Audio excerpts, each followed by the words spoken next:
জন্মের পরই হারিয়েছেন বাবার ছায়া।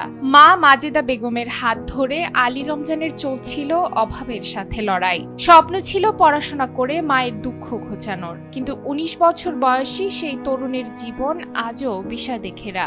ব্রেন টিউমারে আক্রান্ত হয়ে চিরতরে অন্ধ হয়ে গেছেন ১৯ বছরের রমজান। আমার নাম আলী রমজান। আমি আবার চোখে দেখতে চাই। আমি আগে স্কুলে পড়তাম, ওইখান থেকে আমার মাথা ব্যথা শুরু হয়েছে।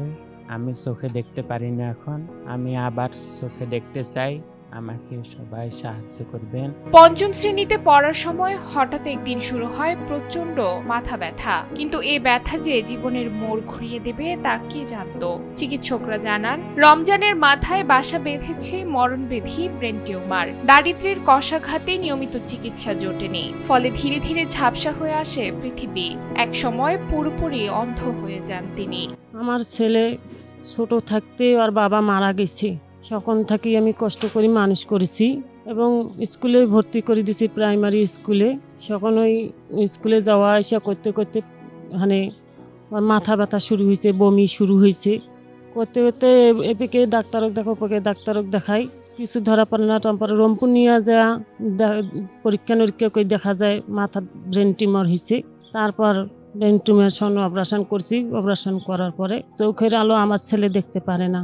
স্থানীয়রা বলছেন, অত্যন্ত ভদ্র ও সংগ্রামী মেধাবী যুবকের জীবন থমকে গেছে টাকার অভাবে। উন্নত চিকিৎসা পেলে হয়তো আবারও আলোর দেখা পেতে পারেন রমজান। নিজের অন্ধকার জগৎ থেকে মুক্ত হয়ে আবার পৃথিবীর আলোয় ফিরতে চান তিনি।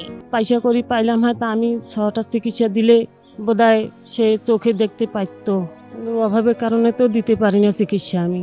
তাই সে যদি কেউ পাশে দাঁড়ায় তাহলে আশা করা যায় তার চোখের আলো ফিরিয়ে আসতে পারে। অন্ধকারে ডুবে যাওয়া নীলফামারীর আলী রমজান এখন তাকিয়ে আছেন নতুন এক ভোরের আশায়। মানবিক সহায়তা আর সবার ভালোবাসাই হয়তো ফিরিয়ে দিতে পারে তার চোখের দৃষ্টি। নীলফামারী থেকে সোহাগ ইসলামের পাঠানো তথ্যচিত্রে ডেস্ক রিপোর্ট, নুসরাত তালবিয়া।